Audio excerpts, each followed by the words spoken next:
Lectura del libro Profetas y Reyes. La historia del surgimiento, la caída y restauración del pueblo escogido de Dios.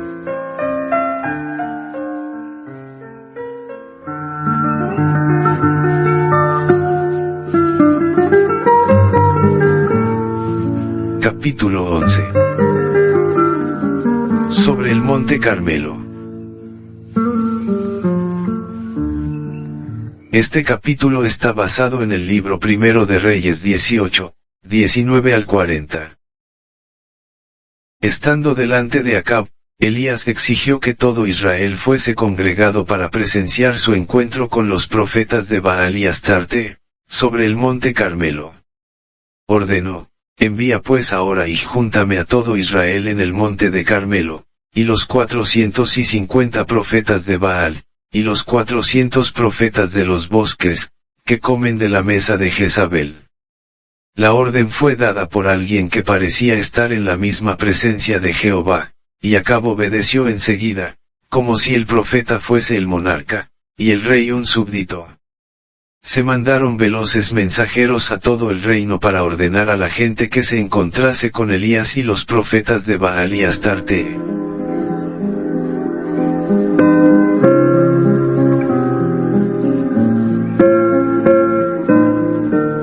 En toda ciudad y aldea, el pueblo se preparó para congregarse a la hora señalada. Mientras viajaban hacia el lugar designado, había en el corazón de muchos presentimientos extraños. Iba a suceder algo extraordinario, de lo contrario, ¿por qué se los convocaría en el Carmelo? ¿Qué nueva calamidad iba a caer sobre el pueblo y la tierra? Antes de la sequía, el Monte Carmelo había sido un lugar hermoso, cuyos arroyos eran alimentados por manantiales inagotables, y cuyas vertientes fértiles estaban cubiertas de hermosas flores y lesanos vergeles. Pero ahora su belleza languidecía bajo la maldición agostadora. Los altares erigidos para el culto de Baal y Astarte, se destacaban ahora en bosquecillos deshojados.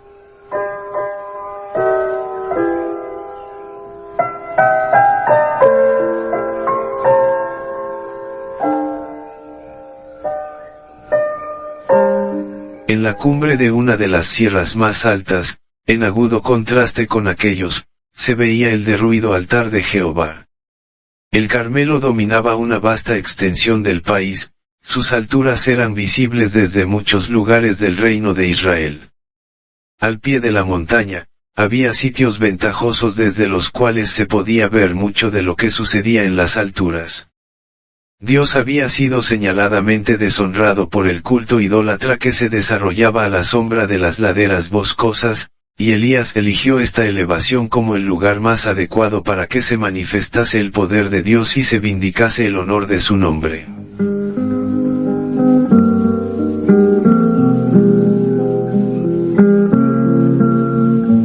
Temprano por la mañana del día señalado, las huestes del apóstata Israel, dominadas por la expectación, se reunieron cerca de la cumbre. Los profetas de Jezabel desfilaron en un despliegue imponente. Con toda la pompa real, el monarca apareció, ocupó su puesto a la cabeza de los sacerdotes, mientras que los clamores de los idólatras le daban la bienvenida. Pero había aprensión en el corazón de los sacerdotes al recordar que a la palabra del profeta, la tierra de Israel se había visto privada de rocío y de lluvia durante 3 años y medio. Se sentían seguros de que se acercaba una terrible crisis. Los dioses en quienes habían confiado, no habían podido demostrar que Elías fuese un profeta falso.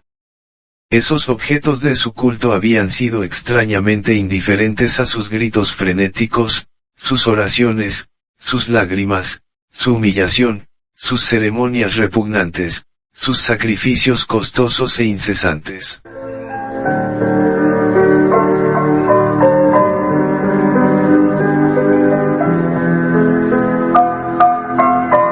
Frente al rey Acab y a los falsos profetas, y rodeado por las huestes congregadas de Israel, estaba Elías de pie, el único que se había presentado para vindicar el honor de Jehová.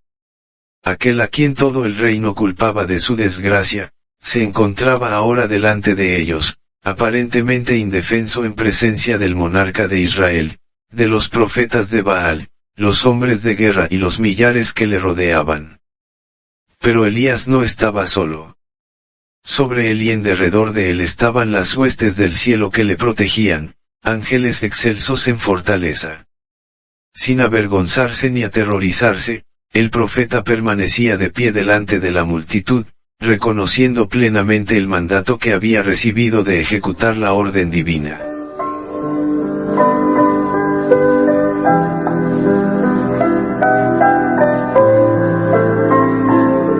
Iluminaba su rostro una pavorosa solemnidad.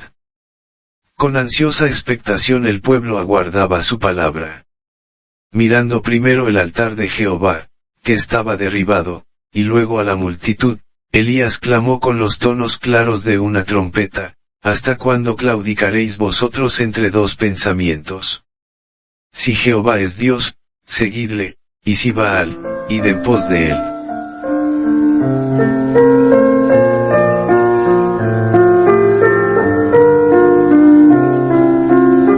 El pueblo no le contestó una palabra. En toda esa vasta asamblea, nadie se atrevió a rebelársele a Jehová. Como una nube obscura, el engaño y la ceguera se habían extendido sobre Israel. Esta apostasía fatal no se había apoderado de repente de ellos, sino gradualmente a medida que en diversas ocasiones habían dejado de oír las palabras de amonestación y reproche que el Señor les mandaba. Cada desviación del recto proceder, cada negativa a arrepentirse, había intensificado su culpa, y los había alejado aún más del cielo. Y ahora, en esta crisis, seguían rehusando decidirse por Dios.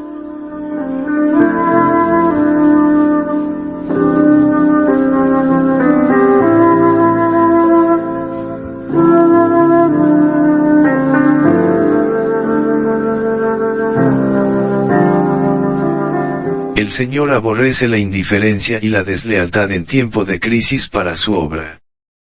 Todo el universo contempla con interés indecible las escenas finales de la gran controversia entre el bien y el mal.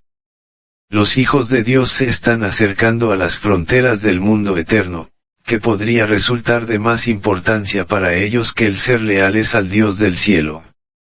A través de los siglos, Dios ha tenido héroes morales, y los tiene ahora en aquellos que, como José, Elías y Daniel, no se avergüenzan de reconocerse como su pueblo particular.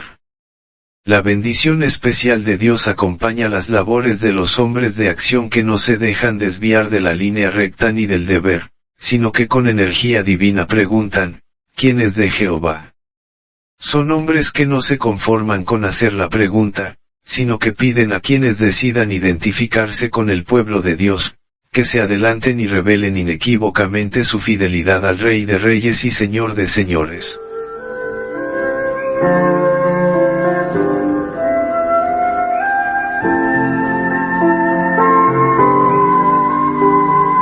Tales hombres subordinan su voluntad y sus planes a la ley de Dios. Por amor hacia Él, no consideran preciosa su vida. Su obra consiste en recibir la luz de la palabra y dejarla resplandecer sobre el mundo, en rayos claros y constantes. Su lema es ser fieles a Dios. En el Carmelo, mientras Israel dudaba y vacilaba, la voz de Elías rompió de nuevo el silencio: solo yo he quedado profeta de Jehová, mas de los profetas de Baal hay 450 hombres. Dénsenos pues 2 bueyes, y escójanse ellos el uno, y córtenlo en pedazos, y pónganlo sobre leña, mas no pongan fuego debajo, y yo aprestaré el otro buey, y pondrélo sobre leña, y ningún fuego pondré debajo. Invocad luego vosotros en el nombre de vuestros dioses, y yo invocaré en el nombre de Jehová, y el Dios que respondiere por fuego, ese sea Dios.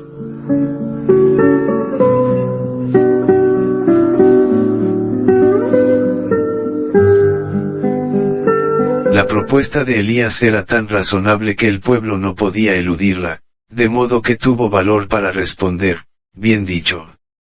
Los profetas de Baal no se atrevían a elevar la voz para disentir, y dirigiéndose a ellos, Elías les indicó: escogeos un buey, y haced primero, pues que vosotros sois los más, e invocad en el nombre de vuestros dioses, mas no pongáis fuego debajo.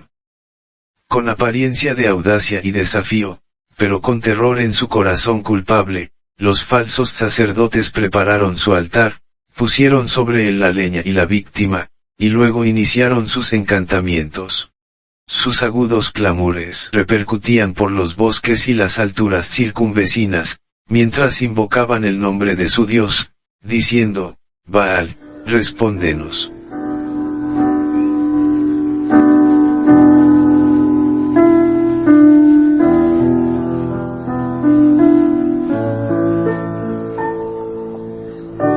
Los sacerdotes se reunieron en derredor del altar, y con saltos, contorsiones y gritos, mesándose el cabello y lacerándose la carne, suplicaban a su Dios que les ayudase. Transcurrió la mañana, llegaron las 12, y todavía no se notaba que Baal oyera los clamores de sus seducidos adeptos. Ninguna voz respondía a sus frenéticas oraciones. El sacrificio no era consumido. Mientras continuaban sus frenéticas devociones, los astutos sacerdotes procuraban de continuo idear algún modo de encender un fuego sobre el altar y de inducir al pueblo a creer que ese fuego provenía directamente de Baal. Pero Elías vigilaba cada uno de sus movimientos, y los sacerdotes, esperando contra toda esperanza que se les presentase alguna oportunidad de engañar a la gente, continuaban ejecutando sus ceremonias sin sentido.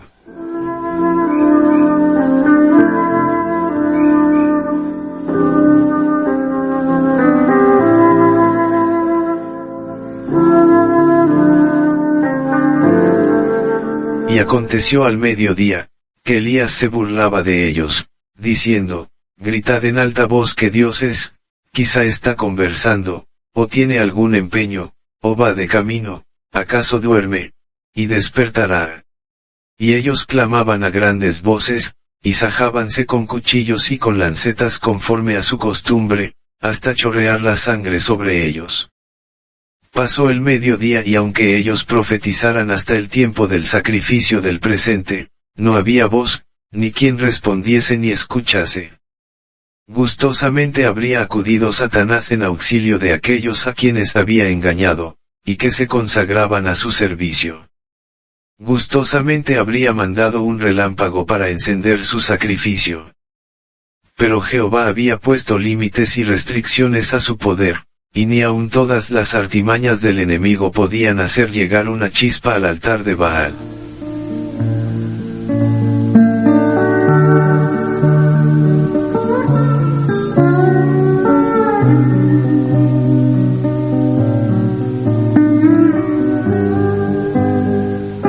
Por fin, enronquecidos por sus gritos, con ropas manchadas de sangre por las heridas que se habían infligido, los sacerdotes cayeron presa de la desesperación.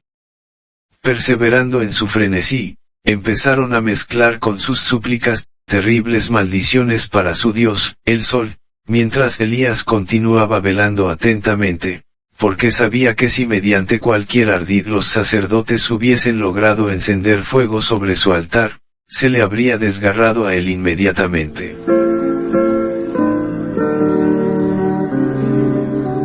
La tarde seguía avanzando. Los sacerdotes de Baal estaban ya cansados y confusos. Uno sugería una cosa, y otro sugería otra, hasta que finalmente cesaron en sus esfuerzos. Sus gritos y maldiciones ya no repercutían en el Carmelo.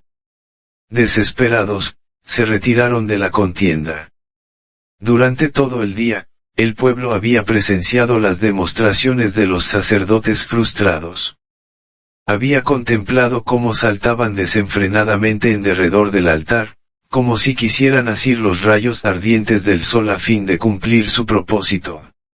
Había mirado con horror las espantosas mutilaciones que se infligían, y había tenido oportunidad de reflexionar en las insensateces del culto a los ídolos. Muchos de los que formaban parte de la multitud, estaban cansados de las manifestaciones demoníacas, y aguardaban ahora con el más profundo interés, lo que iba a hacer Elías.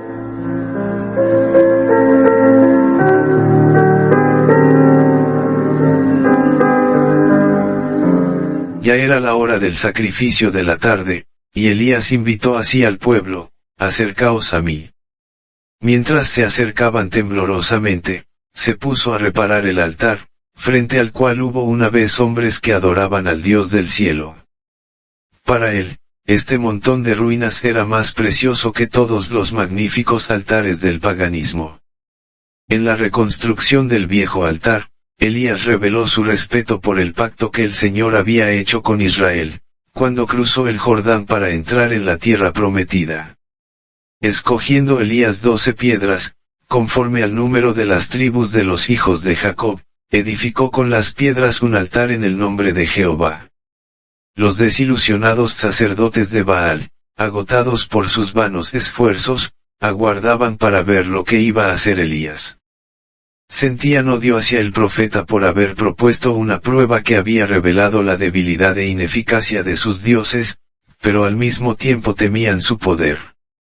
El pueblo, también temeroso, y con el aliento en suspenso por la expectación, observaba mientras Elías continuaba sus preparativos. La calma del profeta resaltaba en agudo contraste con el frenético e insensato fanatismo de los partidarios de Baal.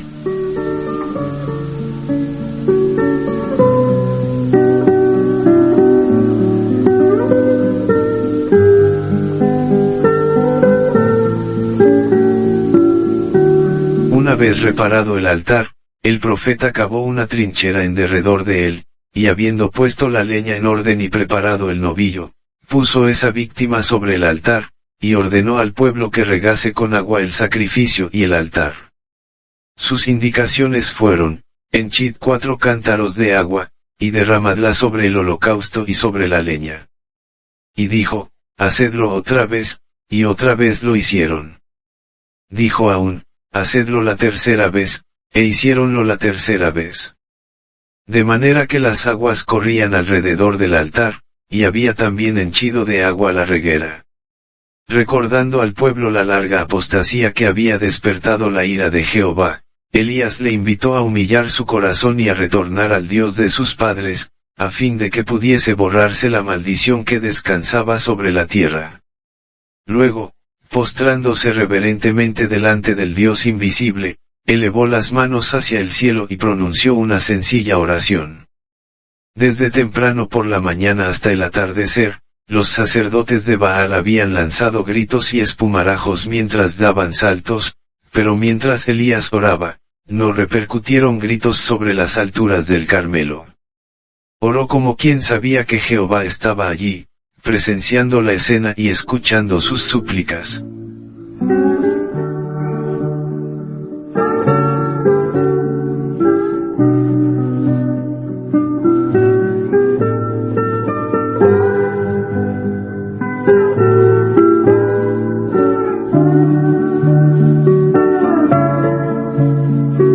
Los profetas de Baal habían orado desenfrenada e incoherentemente. Elías rogó con sencillez y fervor a Dios que manifestase su superioridad sobre Baal, a fin de que Israel fuese inducido a regresar hacia él. Dijo el profeta en su súplica: Jehová, Dios de Abraham, de Isaac, y de Israel, sea hoy manifiesto que tú eres Dios en Israel, y que yo soy tu siervo, y que por mandato tuyo he hecho todas estas cosas.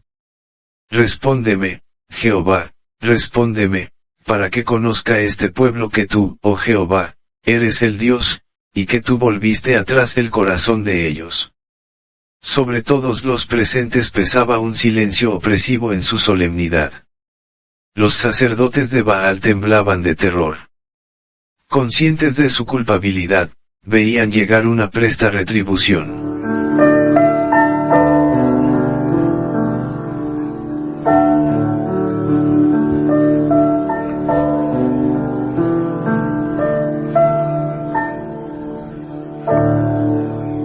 Apenas acabó Elías su oración, bajaron del cielo sobre el altar llamas de fuego, como brillantes relámpagos, y consumieron el sacrificio, evaporaron el agua de la trinchera y devoraron hasta las piedras del altar. El resplandor del fuego iluminó la montaña y deslumbró a la multitud. En los valles que se extendían más abajo, donde muchos observaban, suspensos de ansiedad, los movimientos de los que estaban en la altura, se vio claramente el descenso del fuego, y todos se quedaron asombrados por lo que veían. Era algo semejante a la columna de fuego que al lado del Mar Rojo separó a los hijos de Israel, de la hueste egipcia. La gente que estaba sobre el monte, se postró llena de pavor delante del Dios invisible. No se atrevía a continuar mirando el fuego enviado del cielo.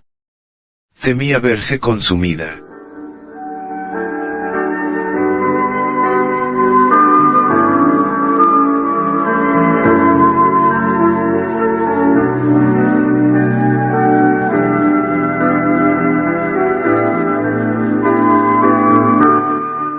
Convencidos de que era su deber reconocer al Dios de Elías como Dios de sus padres, al cual debían obedecer, gritaron a una voz: Jehová es el Dios, Jehová es el Dios.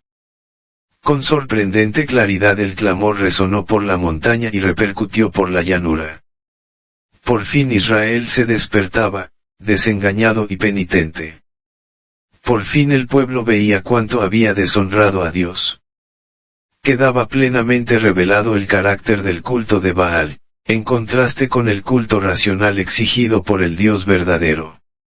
El pueblo reconoció la justicia y la misericordia que había manifestado Dios al privarlo de rocío y de lluvia hasta que confesara su nombre. Estaba ahora dispuesto a admitir, que el Dios de Elías era superior a todo ídolo.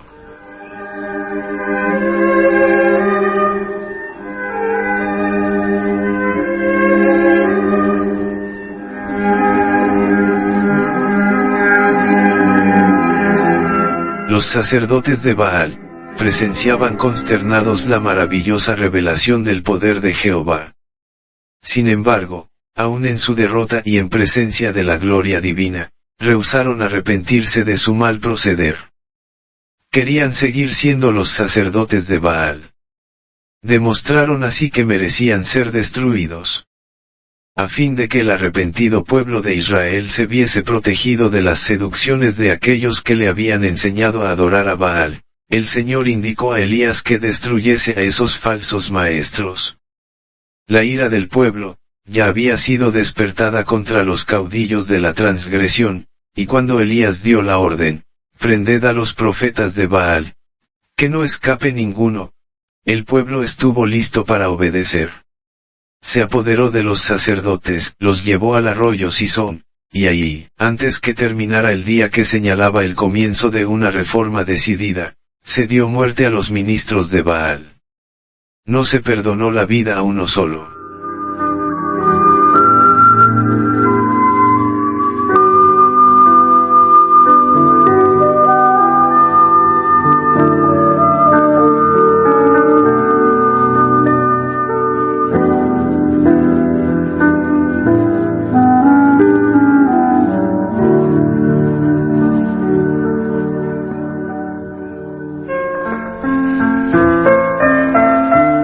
Lectura del libro Profetas y Reyes. La historia del surgimiento, la caída y restauración del pueblo escogido de Dios.